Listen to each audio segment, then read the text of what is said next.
అదరగొట్టే కారం రంగు రుచి ఆచి కారం పొడి. Breaking news. ఏపీలో మావోయిస్టులు భారీ విధ్వంసానికి కుట్ర పన్నారా? యాక్షన్ ప్లాన్ తోనే విజయవాడ, కాకినాడ వంటి ప్రాంతాల్లో దిగారా? ఇటు మావోయిస్టుల టార్గెట్ సీఎం చంద్రబాబు ఫ్యామిలీనా అంటే అవుననే సమాధానమే వినిపిస్తోంది. పదుల సంఖ్యలో మావోయిస్టులు ఏపీకి రావడం ఇప్పుడు సంచలనంగా మారింది. అయితే వారిని అరెస్టు చేసే సమయంలో ఆపరేషన్ కగార్ నుంచి తప్పించుకునేందుకే ఏపీకి పారిపోయి వచ్చారన్న వార్తలు కూడా వినిపించాయి. కానీ నిన్న నారా భువనేశ్వరి వ్యాఖ్యల తర్వాత అసలు విషయం వెలుగులోకి వచ్చింది.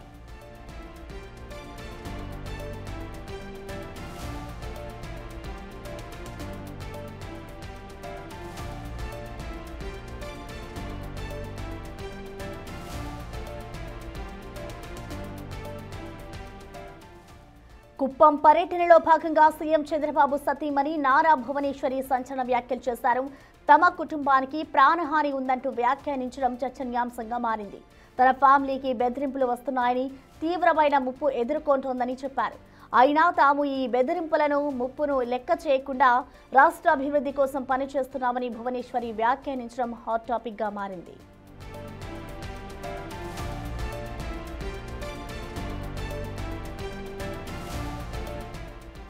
మావోయిస్టుల కీలక నేతల ఎన్కౌంటర్ నేపథ్యంలో భువనేశ్వరి వ్యాఖ్యలతో ఏపీ ఒక్కసారిగా ఉలిక్కిపడింది.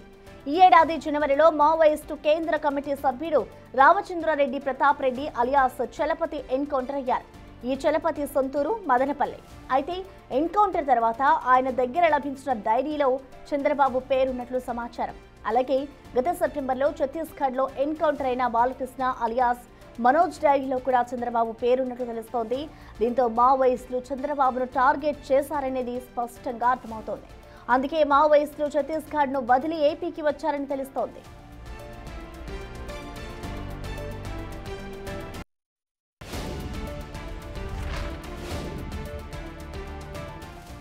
అటు పోలీసులు సైతం 28 మంది మావోయిస్టులకు సంబంధించిన ఎఫ్ఐఆర్లో కీలక విషయాలు ప్రస్తావించారు. ఛత్తీస్గఢ్ నుంచి షెల్టర్ కోసం ఏపీకి రాలేదని, యాక్షన్ ప్లాన్ అమలు చేసేందుకే వచ్చామని మావోయిస్టులు చెప్పారన్నారు. ఛత్తీస్గఢ్లో వరుస ఎన్కౌంటర్లు, అరెస్టులు, లొంగుబాటు కార్యక్రమాలతో ఏపీలో యాక్షన్ ప్లాన్ అమలు చేయాలనుకున్నామని అన్నారు. మొత్తం 28 మంది మావోయిస్టులు విచారణలో ఇదే విషయాన్ని చెప్పారు. ఈ క్రమంలో నారా భువనేశ్వరి వ్యాఖ్యలు, ఎఫ్ఐఆర్లో పోలీసులు వెల్లడించిన విషయాలను గమనిస్తే ఏకంగా ముఖ్యమంత్రి ఫ్యామిలీని మావోయిస్టులు టార్గెట్ చేశారన్నది ఇక్కడ స్పష్టంగా అర్థమవుతోంది.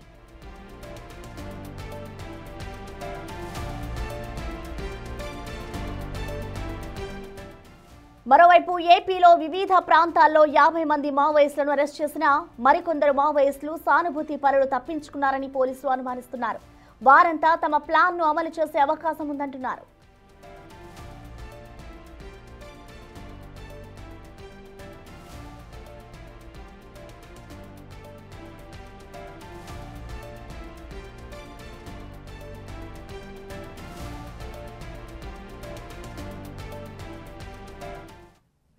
ఇక దీనిపై పూర్తి డీటెయిల్స్ ని విజయవాడ నుంచి మా ప్రతినిధి నరసింహ అందిస్తారు. నరసింహ, మనం చూస్తున్నాం ఇటు నారా భువనేశ్వరి తన ఫ్యామిలీకి థ్రెట్ ఉంది అంటూ కూడా వ్యాఖ్యానిస్తున్నారు. మరొక వైపు చూసుకుని ఇటు మావోయిస్టులు కూడా విజయవాడలోనే సంచరిస్తున్నారు. సో ఆవిడ చేసిన వ్యాఖ్యల్ని ఎలా చూడాలంటారు? దానికి కారణం అంతా కూడా ఇటు మావోయిస్టులు అక్కడ ఉన్నారు అదే అనుకోవచ్చు ఆవిడ చేసిన వ్యాఖ్యలన్నిటికీ కూడా. సీఎం చంద్రబాబు సతీమణి నారా భువనేశ్వరి చేసినటువంటి వ్యాఖ్యలు రాజకీయంగా సంచలనంగా మారాయి. తమ కుటుంబానికి హాని ఉందంటూనే ఇప్పటికీ బెదిరింపులు దిగుతున్నారంటూ కూడా ఆమె చేసినటువంటి వ్యాఖ్యలు అటు చర్చనీయాంశంగాను అటు తెలుగు రాష్ట్రాల్లో ఒక హాట్ టాపిక్గా మారిందని చెప్పొచ్చు. ప్రస్తుతం మావోయిస్టుల అంశం ఆమె చేసినటువంటి వ్యాఖ్యలపై మావోయిస్టుల అంశం తెరపైకి వచ్చింది. ప్రధానంగా మావోయిస్టుల పాత్ర ఇందులో ఏ విధంగా ఉండేది కదా ఒక ప్రశ్నలు అయితే తలెత్తుతున్నటువంటి పరిస్థితి. ఎందుకంటే అలిపిరి అటు తిరుమల దర్శనానికి చంద్రబాబు వెళ్తున్న క్రమంలో అలిపిరి వద్ద బాంబ్ బ్లాస్ట్ చేయారు. అక్కడ తీవ్ర గాయాల పాలై ప్రాణాలతో బయటపడినటువంటి అంశం కూడా చూడొచ్చు. ప్రస్తుతం ఏదైతే మావోయిస్టులు అటు ఛత్తీస్గఢ్ నుంచి మావోయిస్టులు దాదాపు 50 మంది పైగా అటు ఏపీకి రావడం, ఏపీలోని అటు విజయవాడ దాంతోపాటు కృష్ణా జిల్లాతో పాటు అమలాపురం, ఏలూరు, కాకినాడలో షెల్టర్లు ఏర్పాటు చేసుకోవడం క్రమంలో కూడా వాళ్ళ దగ్గర ఆయుధాలు కూడా కలిగి ఉండడం కూడా ప్రస్తుతం వారిని ఇప్పటి వరకు 50 మందిని అరెస్ట్ కూడా చేసినటువంటి అంశం. ఇప్పుడు 13 మందిని అటు ఎన్కౌంటర్ కూడా చేసిన నేపథ్యంలో ప్రస్తుతం ఆ కోణంలో ఏమైనా ఉందంటూ కూడా భువనేశ్వరి వ్యాఖ్యలు చేశారనేది కూడా చూడాల్సిన అవసరం. ఎందుకంటే నిత్యం అటు చంద్రబాబు, అటు లోకేష్ అటు హైదరాబాద్ ఇతరత్ర విదేశాలు వెళ్తూ ఉంటారు. ఈ క్రమంలోనే అతి కోతవేడు దూరంలో రామవారిపాడులోనే ఒక షెల్టర్లు ఏర్పాటు చేసుకోవడం, దాంతోపాటు అటు కృష్ణా జిల్లాకు సంబంధించి కొత్త ఆటో నగర్లు అంటే దాదాపు బెన్ సర్కిల్ నుంచి కోతవేడు దూరంలో ఉంటుంది. అక్కడ దాదాపు 28 మందిని ఒకే ప్రాంతంలో ఉండడం, ఇక్కడ రామవారిపాడు దగ్గర 4 ఉన్నారు. ఈ నేపథ్యంలో పోలీసులు మొత్తం జల్లెడ పట్టిన తరుణంలో కూడా 32 మందిని అటు ఎన్టీఆర్ జిల్లా, కృష్ణా జిల్లాలో పట్టుకున్నటువంటి అంశం. వాళ్ళని అరెస్ట్ కూడా చేయడం జరిగింది. అయితే ఏదైతే ఎన్కౌంటర్ చేసిన సమయంలో ఏదైతే కీలక నాయకుడి వద్ద, మావోయిస్టు కీలక నాయకుడి దగ్గర ఒక డైరీ కూడా లభ్యమైనట్టు కూడా తెలుస్తుంది.